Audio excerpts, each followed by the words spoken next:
ஹெல்த்தியான ராகி கார பிடி கொழுக்கட்டை இந்த மாதிரி எவ்வளோ சாஃப்டாக இருக்குது பாருங்கள். இந்த மாதிரி செய்கிறதுக்கு எப்படி செய்கிறதுன்னு பார்க்கலாம். வாங்க வீடியோக்குள்ளே போகலாம். வணக்கம் நண்பர்களே, லக்ஷ்மி சமையலுக்கு உங்களை அன்போடு வரவேற்கிறேன். எங்கள் வீடியோ இதான் ஃபஸ்ட் டைமாக பார்க்குறீங்கன்னா சப்ஸ்கிரைப் பண்ணிக்கோங்க, பெல் பட்டனை கிளிக் பண்ணிக்கோங்க. அப்போ தான் நான் போடுற வீடியோலாம் உங்களுக்கு உடனுக்குடனே வரும். வாங்க வீடியோக்குள்ளே போகலாம். இன்றைக்கி ஒரு சூப்பரான ஹெல்த்தியான ஒரு டிஃபன் தாங்க பண்ண போகிறோம். அது ராகி மாவை வச்சு ஒரு பிடி கொழுக்கட்டை, கார பிடி கொழுக்கட்டை தாங்க பண்ண போகிறோம். அது எப்படி செய்யுதுன்னு பார்க்கலாம். ஸ்டவ் பற்ற வச்சுட்டு நான் நான்ஸ்டிக் தவா தாங்க போட்டிருக்கேன், பானலி. இப்போ இதை 1.5 அளவுக்கு நான் கேழ்வரகு மாவு எடுத்திருக்கேன். அதை போட்டு நம்ம பொன்னிறமாக வறுத்துக்கலாம். இது நான் வீட்டிலேயே அரைச்ச மாவு, நீங்கள் கடை மாவு கூட போட்டுக்கலாம், இல்லை வீட்டில் அரைச்சதும் போடலாம், எது வேணாலும் போட்டுக்கலாம். ரொம்ப ஸ்லிம்மில் வச்சு நம்ம இதை வறுத்துக்கலாம். இது கொஞ்சம் நம்மளுக்கு எப்படி தெரியும்னா, நம்மளுக்கு வாசனை வருங்க. கொஞ்சம் நல்லா கமகமான வாசனை வருது. அப்போ உங்களுக்கு நல்லா வறுபட்டுருச்சு பாருங்கள். நல்லா இப்படி பண்ணதும் நல்லா உதிரி உதிரியாக வேறு இருக்குது. அவ்வளோதான். நம்ம ஸ்டவ் ஆஃப் பண்ணிவிட்டு தட்டில் மாற்றிக்கலாம்.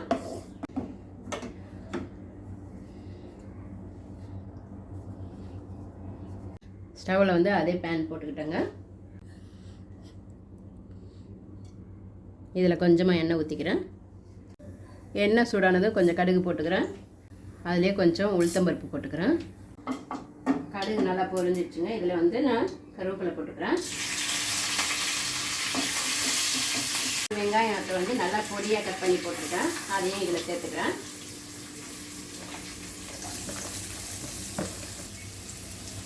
ஒரு பச்சை மிளகா பொடியாக கட் பண்ணியிருக்கேன், அதையும் போட்டுக்கிறேன். போட்டு நல்லா வதக்கிக்கலாங்க. நம்மளுக்கு வெங்காயம் இந்த அளவுக்கு வதங்கினதும் நம்ம கொஞ்சம் தண்ணி ஊற்றிக்கலாங்க. நான் இதில் ஒரு ஆளாக்குனா எனக்கு இது கரெக்டாக 1 டம்ளர் கரெக்டாக இருக்கும். நான் இதில் 1.5 டம்ளர் தண்ணி ஊற்றிக்க போகிறேன். ஏன்னா 1.5 டம்ளர் மாவு எடுத்திருக்கேன். இதை நல்லா ஊற்றிட்டு கொஞ்சம் சால்ட்டு போட்டுக்கலாம். அதில் இதுக்கு தேவையான அளவு சால்ட்டு போட்டுக்கிறேன். நான் ஒரு 3 பத்தை இருக்கிற மாதிரி தேங்காய் இந்த மாதிரி மிக்சியில் துருவிக்கிட்டேங்க. நல்லா கலந்து விட்டுக்கிட்டு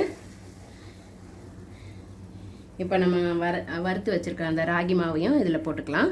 போட்டு நல்லா அதில் கலந்துக்கலாம். உருண்டை இல்லாமல் கலந்துக்கலாம். நம்ம கொஞ்ச நேரத்தில் போட்டதும் கெட்டி ஆகிடும் பாருங்கள். நம்மளுக்கு தண்ணியெல்லாம் இழுத்துட்டு இந்த அளவுக்கு ஆயிடுச்சு. இப்போ நம்ம ஸ்டவ் ஆஃப் பண்ணிவிட்டு இதை அப்படியே ஒரு 10 நிமிஷம் மூடி வைக்கலாங்க.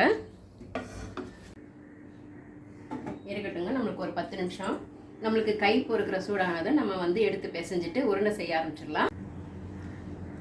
பாருங்கள், நம்மளுக்கு 10 நிமிஷம் ஆயிடுச்சு. கை தொடுற சூடு இருக்குது. இப்போ நம்ம எல்லாத்தையுமே ஒன்றா பிசைஞ்சிக்கலாம். பாருங்கள், இந்த மாதிரி நம்மளுக்கு உருண்டையை பிசைஞ்சிக்கலாம்.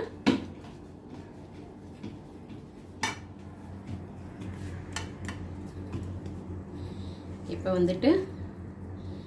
இது நல்லா உருண்டை இல்லாமல் பிசைஞ்சாச்சு. இப்போது இந்த அளவுக்கு எடுத்துக்கிட்டு நம்மளுக்கு எவ்வளோ பெருசு வேணுமோ அந்த அளவுக்கு எடுத்துகிட்டு நம்ம பிடி கொழுக்கட்டைலாம் எப்படி பண்ணுறோமோ அதே மாதிரி பண்ணிக்கலாங்க. இந்த அளவுக்கு இப்படி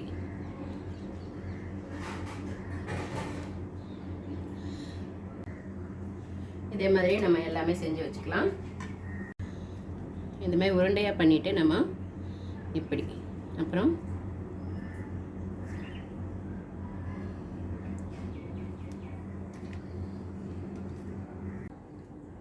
நம்ம இது உருண்டை செய்யும்போது நம்மளுக்கு கையில் ஒட்டுற மாதிரி இருந்ததுன்னா நீங்கள் கொஞ்சமாக ஆயில் தடவிக்கோங்க. கையில் தடவிட்டு பண்ணிங்கன்னா நம்மளுக்கு கையில் ஒட்டாது.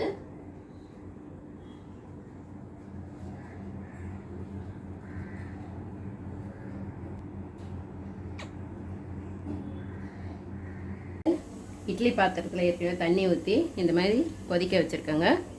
சூடாயிடுச்சு. அதுலேயே நம்ம ஒரு தட்டு போட்டு அடி தட்டு போட்டு எனக்கு 1.5 அளவுக்கு மாவுக்கு 16 உருண்டைகள் பிடி கொழுக்கட்டை வந்ததுங்க.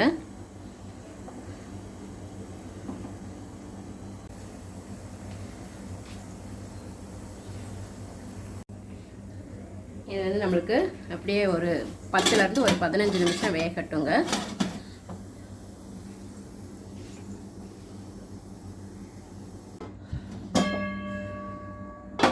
பாருங்கள், நம்மளுக்கு நல்லா வெந்துடுச்சு. நம்ம தண்ணி தொட்டு ஈரத்தை தொட்டுட்டு இப்படி தொடும்போது நம்மளுக்கு மினுமினுன்னு இருக்குது பாருங்கள் உங்களுக்கு. அப்போ நம்மளுக்கு எங்கேயுமே ஒட்டலை, அப்போது நம்மளுக்கு வெந்துடுச்சுன்னு அர்த்தம். இப்போது இதை நம்ம தட்டில் மாற்றிக்கலாங்க. கொஞ்சம் சூடு ஆறுனதும் நம்ம வேறு ஒரு பவுல் தட்டில் மாற்றிக்கலாம். இன்றைக்கி ஒரு சூப்பரான ராகி காரப்பிடி கொழுக்கட்டை ரெடிங்க. வாங்க இது எப்படி இருக்குன்னு பார்க்கலாம். ரொம்ப சாஃப்டாக வந்திருக்கு. இந்த அளவுக்கு சாஃப்டாக இருக்குது பாருங்கள்.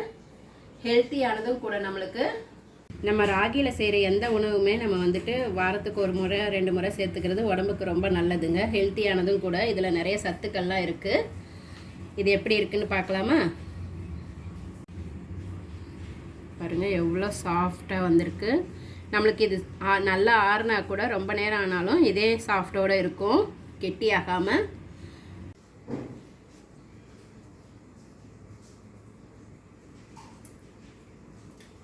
ரொம்பவே சூப்பராக இருக்குங்க. நீங்கள் வந்து இது கூட வந்து கார சட்னி வச்சு சாப்பிட்டிங்கன்னா அவ்வளோவும் ரொம்ப நல்லாயிருக்கும், டேஸ்ட்டாக இருக்கும்.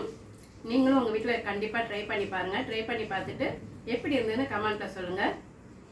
நீங்கள் இந்த மாதிரி கார பிடி கொழுக்கட்டை செஞ்சு கொடுத்தீங்கன்னா கண்டிப்பாக வீட்டில் இருக்கிறவங்க பெரியவங்கலேருந்து சின்னவங்க வரைக்கும் நல்லா விரும்பி சாப்பிடுவாங்க. இதோட நம்ம கொஞ்சம் கார சட்னியும் வச்சு தொட்டு சாப்பிட்லாங்க. ரொம்ப அற்புதமாக இருக்கும். அடுத்த வீடியோவில் வேறு ஒரு டிஷ்ஷோடு சந்திக்கிறேன். நன்றி, வணக்கம்.